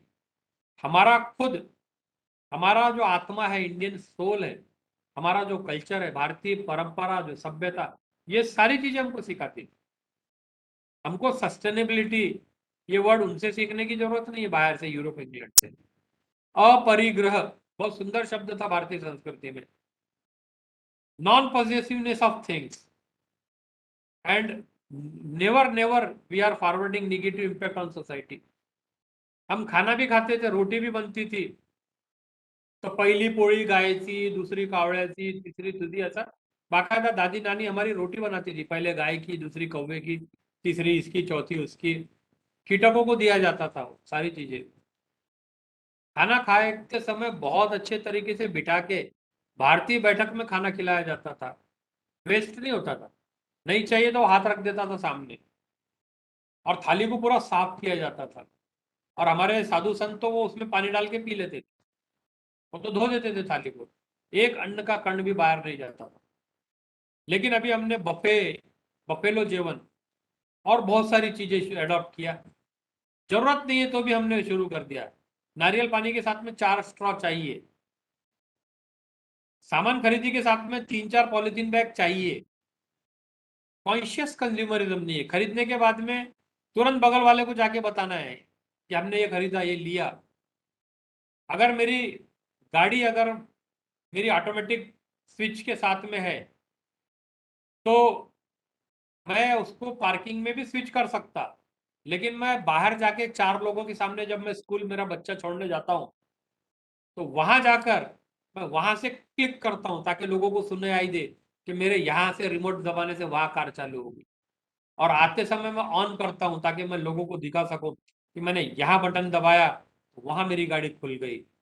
इसको दर्प कहते हैं, दर्प, घमंड, अननेसेसरी शो। और वो फिर लीड करता है और गलत कंज्यूमरिज्म को, वो लीड करता है सोसाइटी में अनहेल्दी बैलेंस को, और वो लीड करता है ग्लोबल वार्मिंग को, क्लाइमेट चेंज को। गुड़ के ऊपर में प्लास्टिक की कोटिंग जरूरी नहीं है। हम बोल सकते हैं कि भाऊ गुड़ पे क्यों कर रहा है। अभी 50 डिग्री में हमारे रामराव श्यामराव कोट पहन के खडे आहेत लग्नामध्ये, का रे भाऊ? अरे लग्न घाला लागते, का बरं घाला लागते? धोतर का नहीं घालत, सदरा का नहीं घालत, कुर्ता का नहीं घालत? और उसके बाद में वो रामराव का कोट बाद में डामर की गोली रखना पड़ता है अलमारी में, कुटी पे टंगा रहता है, जिंदगी में कभी नहीं पहनता हूं। कॉपी पेस्ट कल्चर अडॉप्ट किया है हमने, जबरदस्ती बफे सिस्टम, जबरदस्ती हर चीज में। वो एक अलग टॉपिक है। तो इंपॉर्टेंट ये है कि हमको हमारे पुराने ट्रेडिशन, हमारे इंडियन सिस्टम को भी हमने अडॉप्ट किया, तो हम ग्लोबल वार्मिंग में और सस्टेनेबल डेवलपमेंट गोल में बहुत सहायक हो सकते हैं। हमारे यहाँ वेस्ट कुछ भी नहीं था, खाना रात का बचा हुआ कभी भी वेस्ट नहीं जाता था। कर्ड राइस जो थी साउथ इंडिया की, वो रात का दाल और चावल था, दाल पराठा, खाकरा गुजरात में, मिष्टी भात। और हमारे जो महाराष्ट्र में थालीपीठ है, थालीपीठ क्या आहे? थालीपीठ वही आहे, रात्रीची भाजी उरलेली सकाळी पोळीमध्ये टाका, कणिकामध्ये मस्त थालीपीठ। रांगोली क्यों बनाई जाती थी? रांगोली में बाकायदा एग्रीकल्चर, हमारे फूड का, किचन का जो सामान है, जो हल्दी है, जो चावल बच गया और फूल पत्ते, वो सब उसकी रांगोली रहती थी। जब हम रात में दरवाजा बंद करते तो कीड़े मकोड़े उसको खा लेते थे, उनकी पार्टी चलती थी। अब हमने वहां पे भी केमिकल, हर जगह केमिकल, हर जगह बिना सोचे समझे हर चीज को हमने अडॉप्ट कर लिया। शक्कर हमने बिना सोचे अडॉप्ट कर लिया, गुड़ के सारे, गन्ने के रस के पूरे फायदे खत्म कर दिए। 140 रुपए किलो शेंगदाना है, जिसका 25% 30% तेल निकलता है। वो 140 रुपए में 1 लीटर देता कैसे क्या आपको शेंगदाने का तेल? सोयाबीन का तो तेल निकलता भी नहीं है बराबर, वो आपको 140 में कैसे देता है? लग्न समारंभ में आइसक्रीम आपको कैसे क्या 50 रुपए 40 रुपए में किलो पर आ जाती है, जबकि 40 रुपए तो दूध है और 40 रुपए शक्कर है। ये प्रश्न हमको पढ़ना चाहिए। एनवायरमेंटली लिटरेट होने का मतलब ये है कि ये सारी चीजों का निगेटिव इम्पैक्ट तो नहीं हो रहा है, ये सब खरीदने से क्या प्रॉब्लम हो रहा है। प्लांटेशन किया है, बट वो कौन सा किया है वो समझना जरूरी है। सिर्फ ये 2 या 4 एक्टिविटी नहीं है कि एक प्लांट लगाया, 25 लोगों ने लगाया, उसका फोटो भेजा और उस पर 500 लाइक लिया। नहीं, अभी उससे आगे बढ़ के सभी चीजों को एक्सप्लोर करना ज्यादा जरूरी हो गया। और सबसे इंपॉर्टेंट, वेस्ट। हमारे को खाने का waste, kitchen waste, food waste हमारा बिल्कुल नहीं निकलना चाहिए। और अगर निकलता है तो उसका हमने घर के घर में या हमारे कैंपस में या हमारे एरिया में उसको गोल्ड बना देना चाहिए। जस्ट इमेजिन के नागपुर में डेली 1200 1250 मेट्रिक टन कचरे में से 600 बायोडिग्रेडेबल है। अगर मेरा यूथ, मेरा स्टूडेंट या मेरा कैंपस अगर 600 टन अगर फर्टिलाइजर बनाता है तो मैं 100-150 किलोमीटर दूर पे अमरावती में, यवतमाल में जो सुसाइड करता है फार्मर, इसी कारण से कि उसके पास में इनपुट नहीं है, मैं उसकी कितनी बड़ी हेल्प कर सकता हूँ। लेकिन वो उसके लिए उद्योजकता सिखाना पड़ेगा, उसके लिए इकोनॉमिक्स समझाना पड़ेगा हमारे बच्चों को कि हर चीज के अंदर में जितनी भी थ्रेट है इसको अपॉर्चुनिटी में कन्वर्ट करना पड़ेगा। कई सारे कैंपसेस ने इसको किया है और कर रहे हैं। उन्हीं के लोग 18 रुपए 15 रुपए बढ़िया लेकर जा रहे हैं, किचन गार्डनिंग कर रहे हैं। संभार, टमाटर, मिर्ची, 3 चीजें डेली लगने वाली चीज है, पॉइजनस खरीद रहे हैं, वो घर में हो जाती है, किचन गार्डनिंग में हो जाती है। जहां पे जगह नहीं है कंस्ट्रक्शन करने के, वहां डब्बों से हो रहा है, कहीं पे बैग से हो जा रहा है, पॉलिथीन के। वेस्ट खत्म नहीं हो रहा है। और इनोवेटिव वेज है ये। हमारे कुछ महिला बचत गट और बच्चे मिठाई बना रहे हैं, कागज की मिठाई, लगदे की मिठाई, लगदे का बिस्किट, इसमें सीड है। ये एक्चुअल मिठाई नहीं है बट गिफ्ट आर्टिकल बहुत अच्छा है, सीड बॉल है ये। इसको जमीन में गाड़ेंगे, पेड़ निकलेगा, झाड़ निकलेगा। पटाखे, ये इसके ऊपर में सारी सब्जियों के बीज है इसमें, आप इनको जमीन में गाड़ो, पेड़ निकलेगा, बारूद नहीं है। ऐसी कई चीजें हो रही है। कैलेंडर, अभी बिफोर इस चैनल ने 5000 कैलेंडर का ऑर्डर दिया। महिंद्रा बहुत बड़ी कंपनी, उन्होंने ये पूरे वेस्ट पेपर से कागज बने हैं, ये पूरे के पूरे सीड है। इसके अंदर में जून खत्म होने के बाद जून को पाड़ना है, जमीन में गाड़ना है तो पेड़ निकलेगा। सोलार 6.5 किलोवाट स्क्वायर पर मीटर पर डे। सोलार में हमारे पास में बहुत बड़ा पोटेंशियल है। बेस्ट सोलार इरिडेशन है वर्ल्ड में, बहुत बड़ा। इसके अंदर में हमारे कॉलेज के लड़के सारे काम कर सकते हैं, होमलाइट सिस्टम बना सकते हैं, इंजीनियर होने की जरूरत नहीं है। हमारे यहाँ बैग बना रहे हैं, ये छोटा सा ट्रैप अभी बन के आया है, पेस्टिसाइड की जरूरत नहीं है, ये सोलार का ट्रैप है ये। इसको लगा दो, लाइट में अट्रैक्ट होकर कीड़ा आके खुद वो करता है। बैग है, बैग में होमलाइट सिस्टम है, बहुत ज्यादा स्कोप है। ये सारी चीजें यूज करना जरूरी है। पानी के अंदर में दुनिया भर के बिजनेसेस है पानी में, पानी के प्रोडक्शन से लेके, प्यूरिफिकेशन से लेके, ट्रांसपोर्ट से लेके, स्टोरेज से लेके, रेन वाटर हार्वेस्टिंग, रिचार्ज। आज पानी के कारण माइग्रेशन हो रहा है, लोग छोड़ के जा रहे हैं, पार्टिसिपेशन नहीं है पब्लिक का। रेन वाटर हार्वेस्टिंग 500 करोड़ तो नागपुर में बिजनेस है, और पूरा का पूरा पानी अभी आएगा, गटर में बह के चला जाएगा। हमारे पास में उसकी कोई प्लानिंग नहीं है। हमारे बच्चों को इसके अंदर में ये सब चीजें सिखाना बहुत ज्यादा जरूरी है। खेत तड़े हो या छोटे पौंड हो, बड़े पौंड हो, फिर इसके अंदर में बिजनेस है, इसके अंदर में फिशिंग है, इसके अंदर में सिंगाड़ा है, और बहुत सारी चीजें हैं। घर घर के अंदर में ड्रिप इरिगेशन जरूरी है, होम गार्डन के अंदर में ड्रिप इरिगेशन बहुत ज्यादा जरूरी है, और ये सोलार पावर्ड होना जरूरी है। और ग्रे वाटर जो है किचन का एंड टॉयलेट का पानी, वो रिसाइकल होना बहुत ज्यादा जरूरी है। बहुत आसान है, बहुत सिंपल टेक्नोलॉजी है। ये सारे मोड हमको अपनाना बहुत ज्यादा जरूरी है, क्योंकि अनएम्प्लॉयमेंट बहुत बढ़ गया है। पीएचडी डिग्री विग्री धारक भी लोग सारा काम करने के लिए तैयार है, और मार्केट की एम्प्लॉयबल कैपेबिलिटी नहीं है हमारे बच्चों के अंदर में। हम लोग उसमें भी काम करते हैं, वो भी सेक्टर है, बट छोटे छोटे एंटरप्राइज ऐसे जिसके इन्वायरमेंट प्रोटेक्शन हो, वो बहुत ज्यादा जरूरी है। अभी प्लांटेशन, देसी प्लांट का और मेडिकेटेड प्लांट का प्लांटेशन बहुत ज्यादा जरूरी है। हमारे यहाँ ज्यादातर प्लांट विदेशी है, नॉन मेडिकेटेड है, कार्बन सेक्वेजिशन पता ही नहीं है। एक एक झाड़ 12-12 टन एक दिन में कार्बन सेक्वेजिट कर रहा है, एयर को प्यूरिफाई कर रहा है, एक एक साल के अंदर में, लाइफ में इतना कर रहा है। पीपल है, बर्ड है, अर्जुन है, आपटा है, जामुन है, पड़ू नीम है, इनका सबका सेक्वेजिशन खाली कार्बन लेके ऑक्सीजन नहीं छोड़ता है, बल्कि कार्बन को जमीन के अंदर में ट्रांसफर करता है, नीचे डाल देता है, जो कि आज जमीन की जरूरत है। जमीन मृत हो गई है, सॉइल डेड हो गई ऑलमोस्ट ऑलमोस्ट। सो हम लोग इस E4S फार्मूले पे काम करें। Energy, environment, economy, entrepreneurship and society.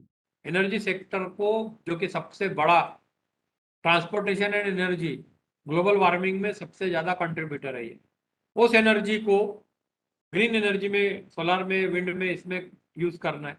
Environment को प्रोटेक्ट अगर करना है तो उसको इकोनॉमी से जोड़ना है, एंटरप्रेन्योरशिप से जोड़ना है। खाली नॉर्मल नहीं रखना है, एक दिन किया साल भर में, बाकी 5 June world environment day and बाकी 364 दिन डिस्ट्रक्टिव डे, वैसा नहीं।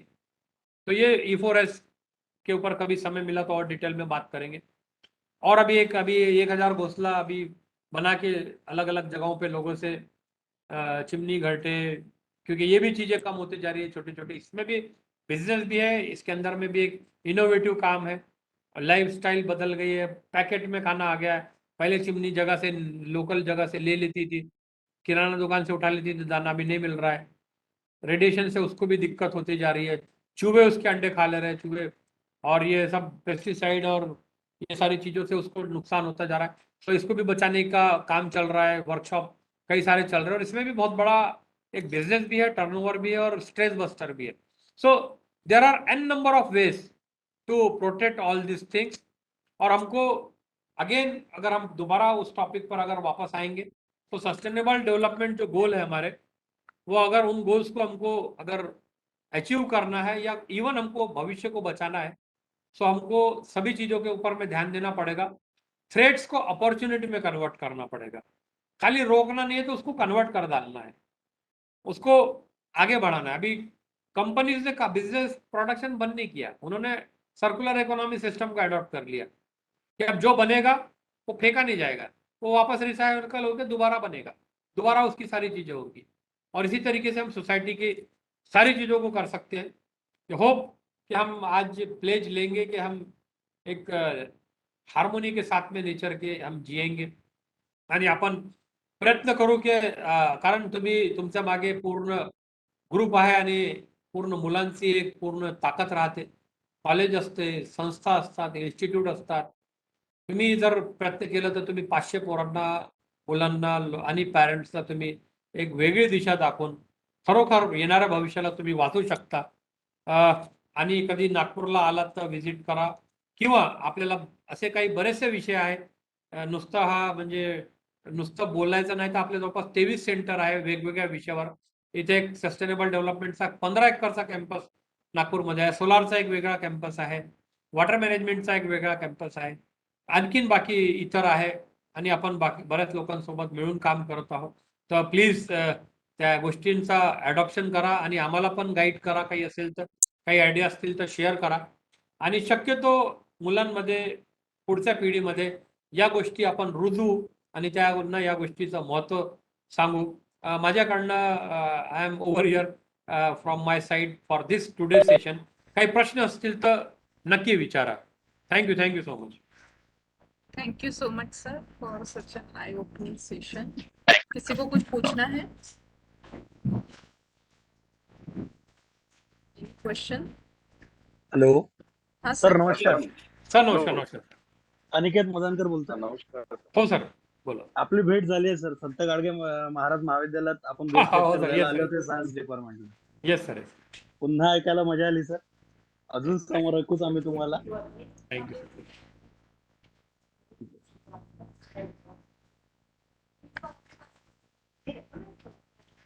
सर का नंबर आप ले लीजिए प्लीज। हाँ सर हाँ सर। जिम हा ओमप्रकाश सर करून द्या ना. हाँ एक एक जन पूछिए। तर मला तुम्हाला प्रश्न नाही विचारला, मला हे सांगायला आवडेल की तुम्ही जे आज माहिती दिली खूप छान दिली, जी मलाही माहिती नव्हती की फटाके जर हे केले तर त्याचं झाड वगैरे होते. माझ्या संस्थेच्या आम्ही 5,000 झाडांचं केलेलं आहे. त्या आमच्या सर तुमचा आवाज कटतोय. आवाज सर फार बारीक येते सर, आवाज थोडासा प्लीज। जिमटे सर आवाज कमी येतोय। आमच्या व्हिडिओ ऑफ ठेवा सर, व्हिडिओ ऑफ ठेवा and then you can speak. हा सर, मला तुम्हाला हे सांगायला आवडेल की म्हणजे तुमचं अभिनंदन करायला आवडेल, तुम्ही खूप छान माहिती दिली आज जी मलाही माहिती नव्हतं काही की नवीन मिळाले की फटाक्यापासून झाड नगरते कागदा जो आहे खूप चांगल्या आणि माझा जो कॉलेजचा कॅम्पस तर आम्ही 5000 वृक्ष म्हणजे लावलेले आहेत आणि आज मोठे मोठे झालेले आहेत. अच्छा लागले खूप त्याबद्दल तुमचं अभिनंदन सर. तुम्ही सगळ्या गोष्टी सांगितल्या. Thank you sir. आणि मला पण आवडेल सर पुढे आपण सोबत काही करू शकलो तर. हो सर थँक्यू सर. आल्यावर तुम्ही खाली वॉशरूमला हॅलो सर, हा सर.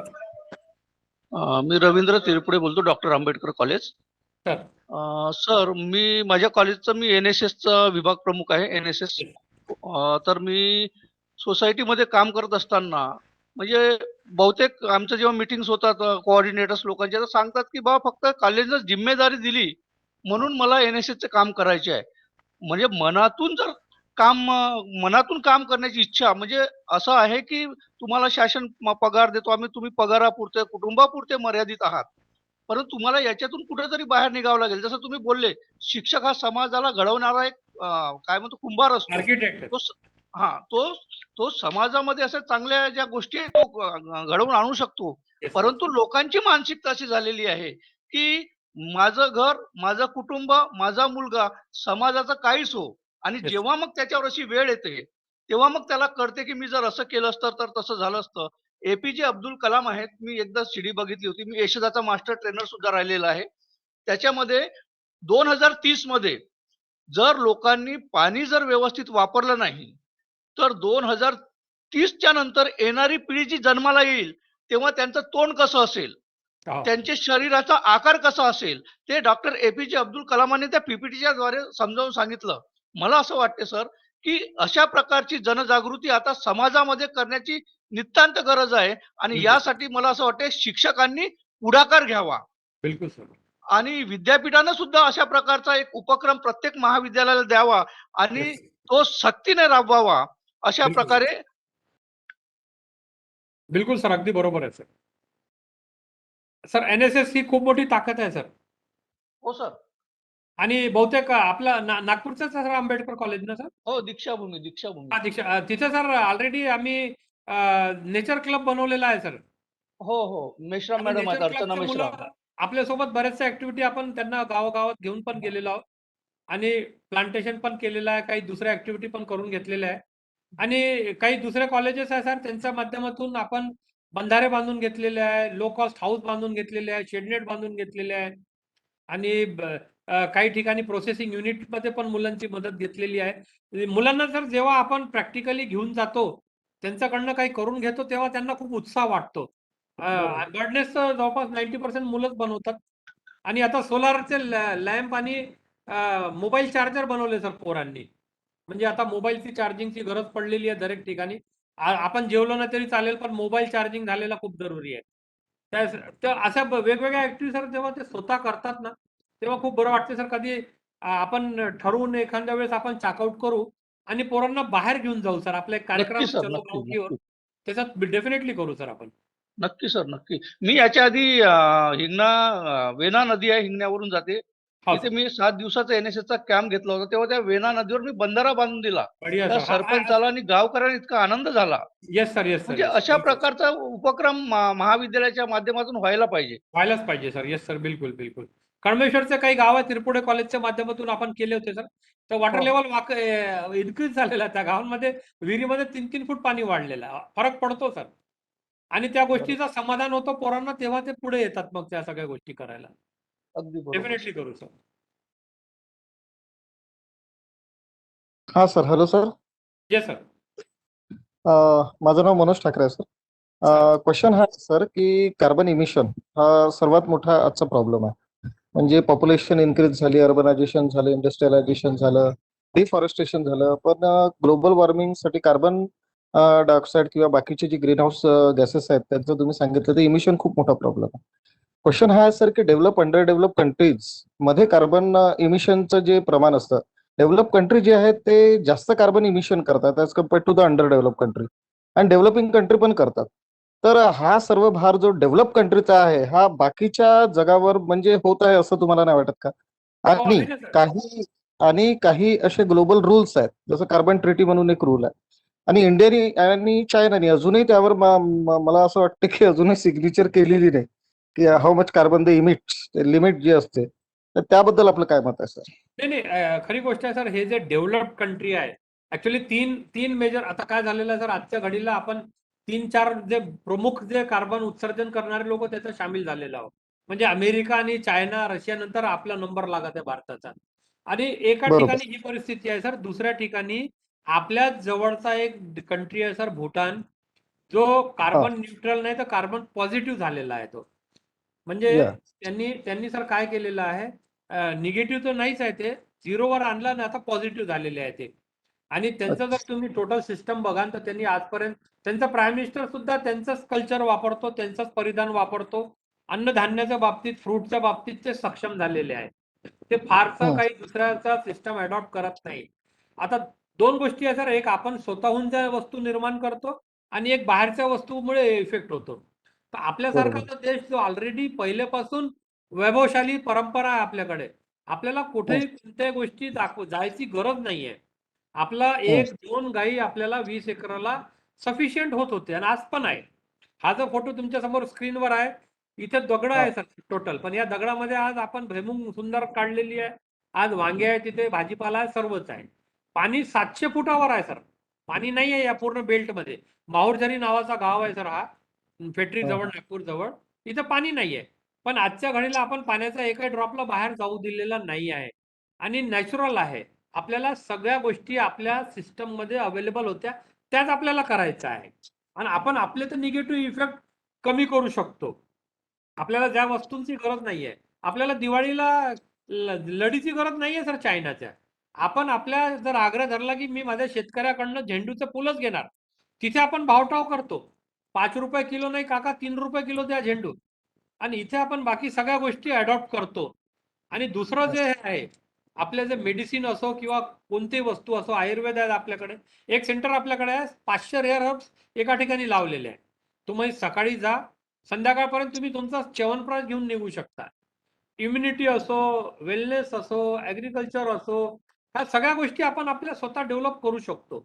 आपण या गोष्टीकडे फोकस केला तर ऑटोमॅटिकली कार्बन फुटप्रिंट कमी होईल आणि लोकांना रोजगार मिळेल. आज सर पपई जे खातो आपण, तो तैवान पपई खातो पूर्ण. 4 लाख रुपये किलो बियाणं घेतो आपण त्याचा. 3,500 ते 4,000 रुपयाचा छोटासा 10 ग्रामचा पाऊच येतो. आणि ती पपई आल्यानंतर त्याच्यातला बी कामाचा नसतो. इम्पॉर्टंट आहे तो, नपुंसक आहे तो, पोचट आहे तो. परत आपण बी घ्यायला त्या देशाकडे जातो ब्लॅकमध्ये.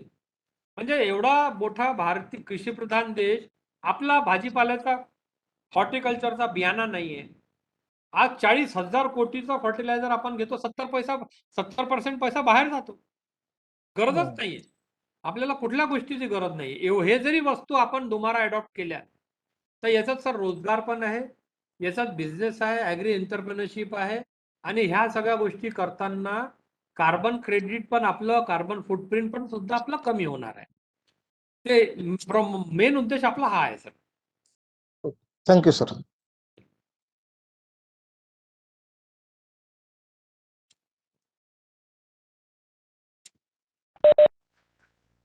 अजून काही विचारायचं आहे?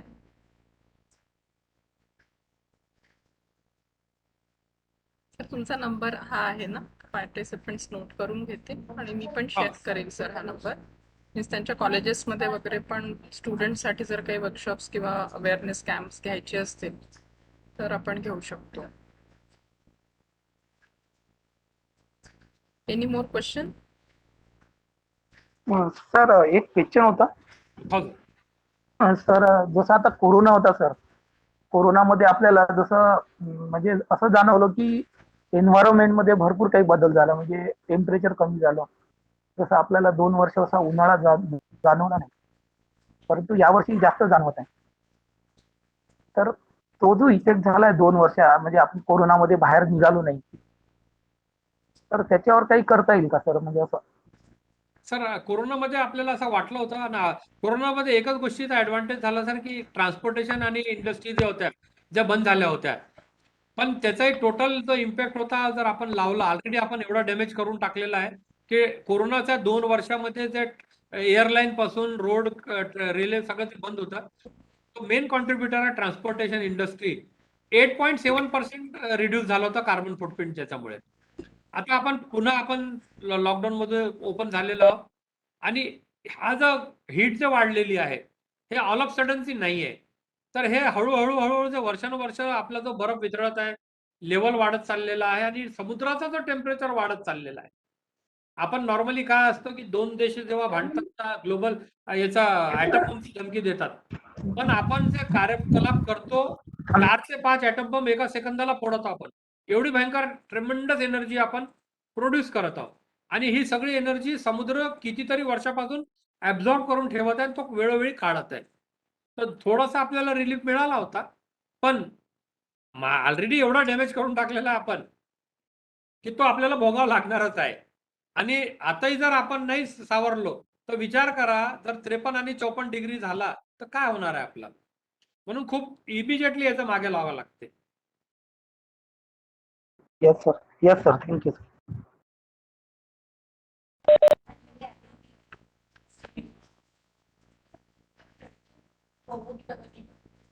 Sir thank you so much sir तुमच्या सेशनसाठी आणि सगळ्या पार्टिसिपंट्सच्या वतीने पण मी तुमचे धन्यवाद व्यक्त करते sir. Thank you once again sir. Actually I should thank you की तुम्ही मला संधी दिली, चान्स दिला. नाही सर तुमच्याकडनं Thank you, इतकं sir. सगळं Thank you. अपडेटेड सगळ्या गोष्टी कळतात. नेहमी प्रत्येक लेक्चर मध्ये काही ना काही नवीनच ऐकायला मिळतं सर. आणि फक्त एक विनंती होती की याचा कुठेतरी आपण एक्झिक्युशन मध्ये गेलो पाहिजे. Yes sir. कुठेतरी ऍक्शनेबल काहीतरी झालं पाहिजे. लेक्चर वगैरे किंवा बोलणं वगैरे खूप चांगलं होतं ते सगळं गोष्ट आहे. पण नंतर कालांतराने त्या सगळ्या वस्तू ड्रेन होऊन जातात. तर अशी विनंती होती की कुठेतरी आपण एक 550-500 पोरांना आपण या गोष्टीकडे समजवलं पाहिजे आणि पुढे त्यांना या लाईनीत ऍज अ एंटरप्रेनर हे त्याच्यासाठी आपली सगळी व्यवस्था आहे, सगळ्या वस्तू आहे जागोजागी. त्याचा वापर आमच्या गुरुजनांनी केलं पाहिजे आणि एक्सटेंड केलं पाहिजे. ही विनंती होती. Thank you. Thank you so much sir. Thank you, sir. Thank you, sir. Thank you. Thank you sir. Thank you sir.